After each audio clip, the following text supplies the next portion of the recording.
we were just talking the big picture, okay? And I was telling Laker fans, not that I think it's going to happen, because I still feel like they're going to win this series. But if the worst case scenario does happen, I feel like, and you know this because you covered the man and you did such a fantastic job with your most recent story. We talked about it on the air. Great job, Dave. That was awesome. You know, just kind of the 23 questions and the Jordan thing got a lot of play, which it should have. If they blow this series, I feel like the unreasonable takes that will be out there, it'll never be that LeBron. This is why I was looking back at his 2004-05 roster in the playoffs. It'll never be LeBron played with Luke Kennard as his second best player in a series for most of the series. It'll be LeBron blew a 3-0 lead, right? Like, unfortunately, and the Lakers blew a 3-0 lead. Like, if that happens, I've told people, just listen to us. We'll try to be as reasonable as possible. Stay away from all the other hot take shows. Oh, yeah, context will be out the window. I understand the number is staggering. It's 160-0 all time where teams go up 3-0 in a playoff series in the NBA, go on to win. So that 1 in 160 would certainly be a fly in the ointment. But, like, come on. There was no Luka Doncic, obviously. Austin Reeves, while I give him a ton of credit for the way he played last night in Game 5, he's clearly not fully Austin Reeves yet. Luke Kennard gave them 2 fantastic games in Game 1 and 2. He has been outclassed since then. Marcus Smart has had some tremendously amazing moments in this series, and he's had some completely puzzling ones as well.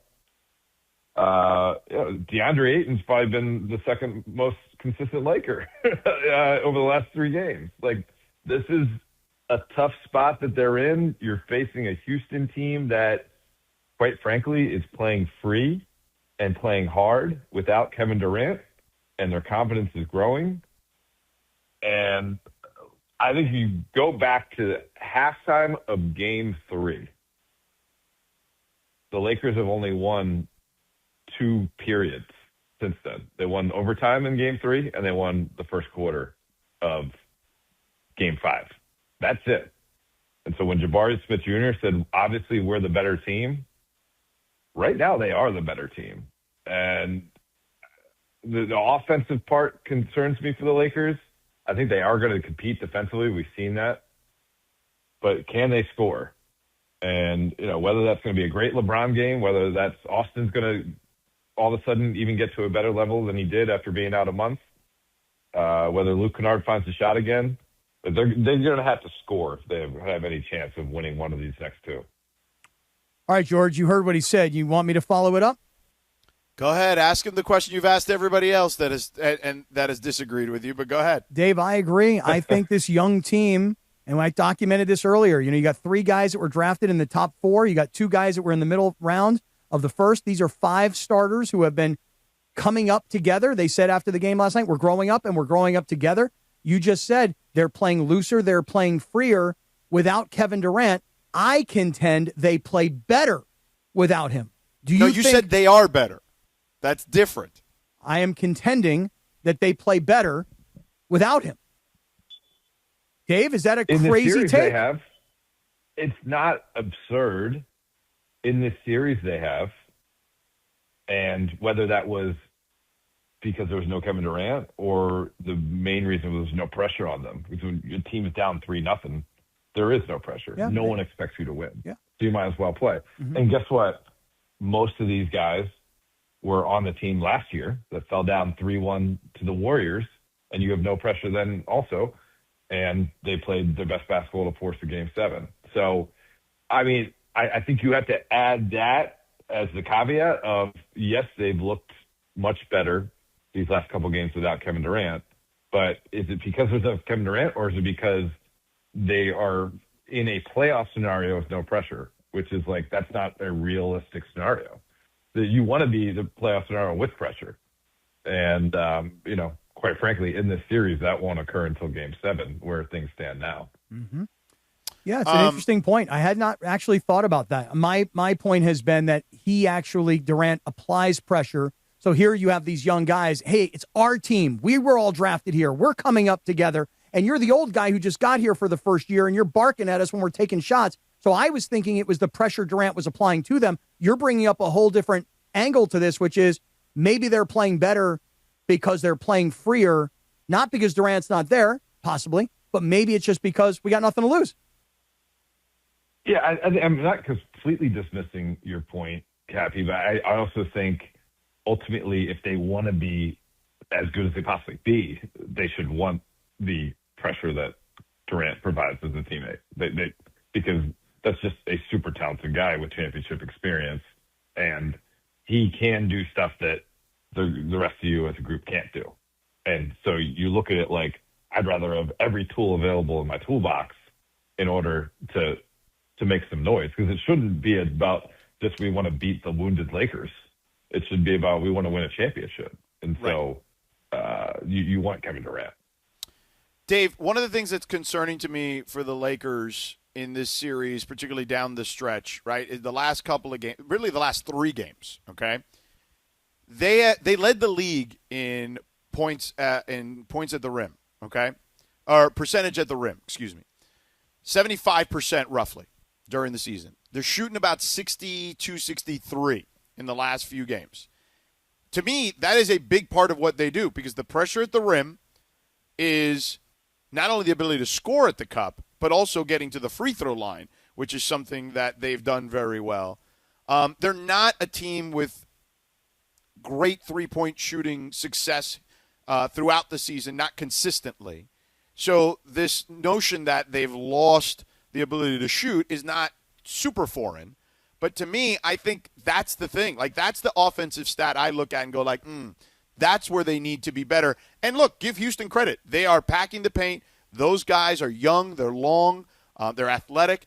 They're doing a great job of denying Kennard, face guarding him, however you want to describe it, and also still getting back and packing the paint and helping Sengun and giving the Lakers trouble in that scenario. How do the Lakers free up the paint, and also how do they free up Kennard some? Yeah, I'll start with the paint. I mean, I think any of us who watched last game, they were getting in there. LeBron missed a couple layups. Austin missed a couple layups. Luke had a shot that rimmed in and out when he was in the paint. So it's not like that's completely a part of their game that's missing so much as it's not being taken advantage of as much.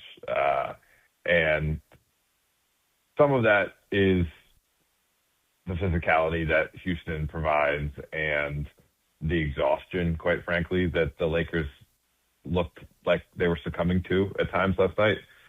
LeBron at times, Austin very understandable, right? He hadn't played an NBA game in a month, but just quite frankly, it was a factor. And I don't think they had to radically change their approach there.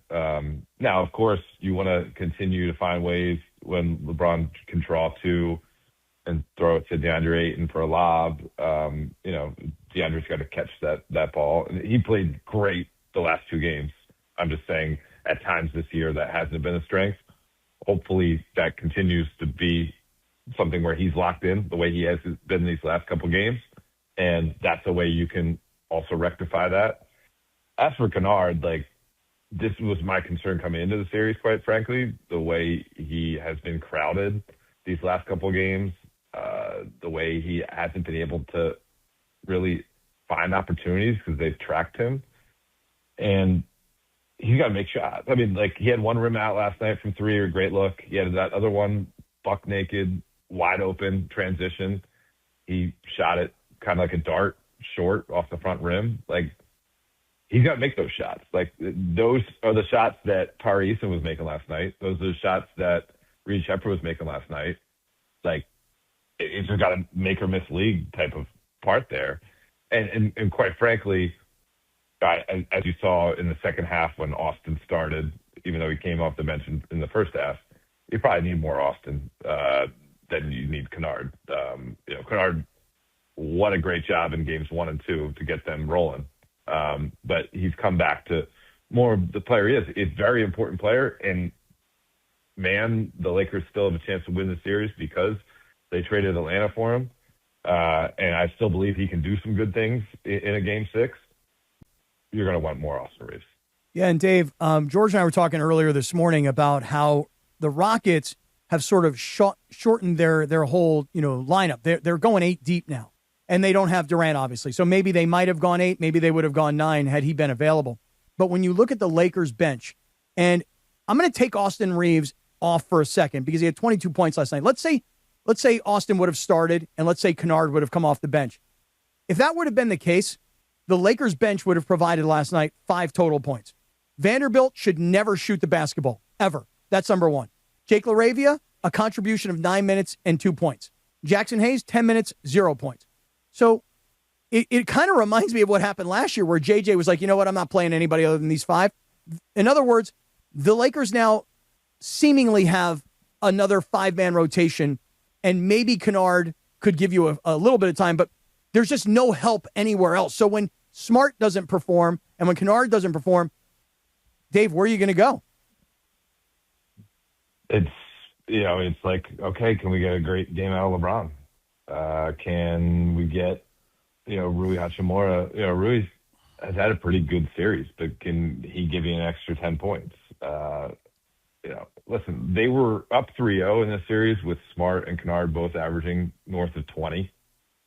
They combined for 12 last night. So you go from 40 to 12. So they were making up 40 of the 60 points you're missing from Austin and Luka, and now all of a sudden it's down to 12. So they also need to be better, but it's tough. I mean, you can't. I understand what you're saying about Vando, but he had a good shift yesterday. He played 6 minutes. He took 3 shots. He was fine. He took a wide open shot off a beautiful pass from LeBron. He better shoot that shot. He just shouldn't be on the floor if he's not going to shoot that shot from the corner where he's made shots this year. Vando is not the problem offensively. This is where you miss the number 1 leading scorer in the NBA this year. That's why it's really hard to climb this mountain without the guy who all year long you count on him to score 33.5 points per game. That's just is what it is. The kind of phrasing that LeBron was using last night, which is true, is just their margin for error is really small. And so if you're not going to be able to score at this tremendously high level, which they probably are not going to be able to, unless it's just one of those nights where the ball is falling for everybody, you got to take care of the basketball. That's the thing you can control. Yeah. And they were bad again last night. 15 turnovers for 18 points for the Rockets.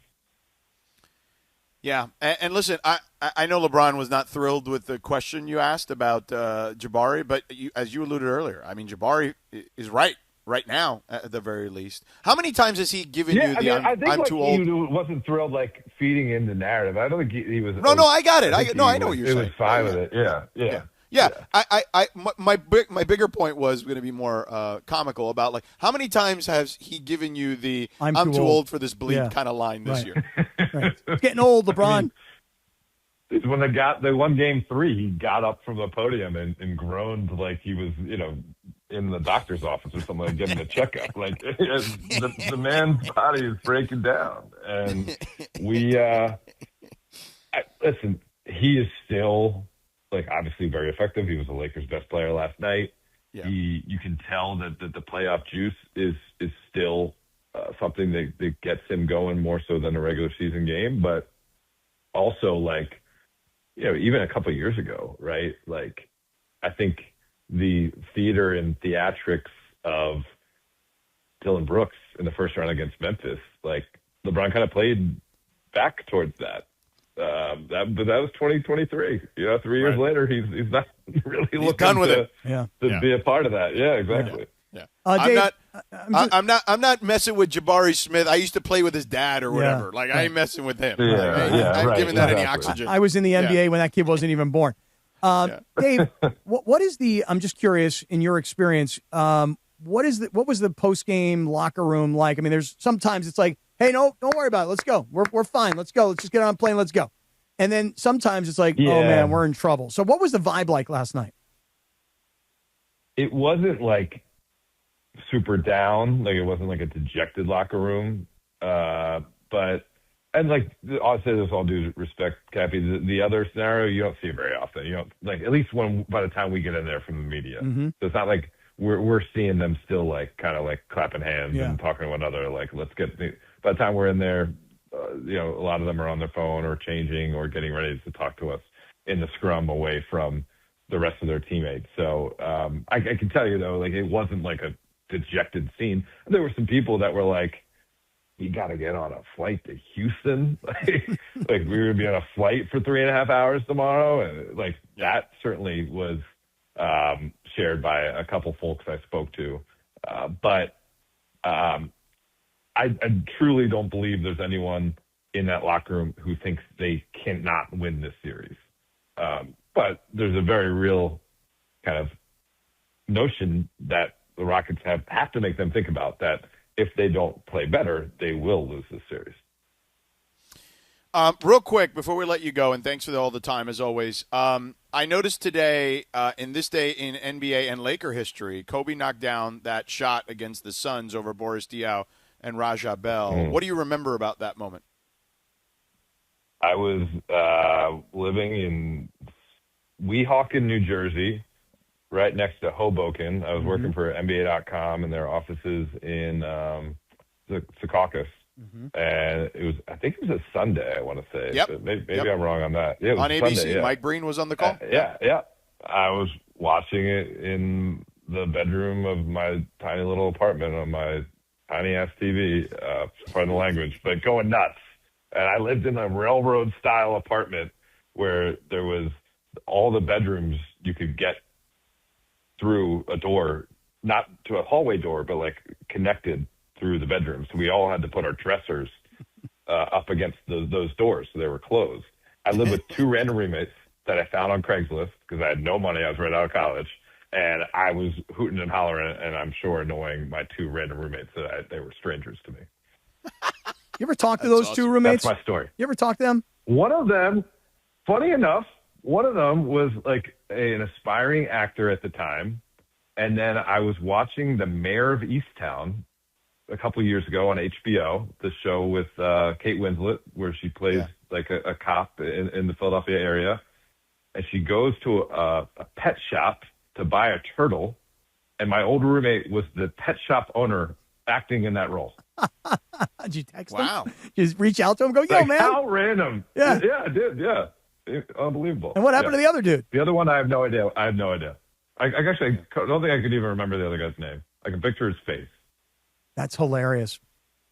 Fresh out of school, need roommates, go on Craigslist. Yeah, man. Not friends, just roommates. Cappy, you That's go how on it went Craigslist back for in other the day. stuff. There's other stuff on Craigslist. I know you find it. I haven't used it in a while, but I know back in the day- you're on there. Back You're in in the there. day, there was a lot of interesting stuff I you know. could do on Craigslist. Sure there was. Let me Oh, tell boy. you something. Tell you that right now. Well, Dave, thanks for the time, brother, and safe travels. Yeah, and great piece the other day, Dave. That was Appreciate it. really cool. That was a smart idea. Yeah, it was awesome Thanks so stuff. much.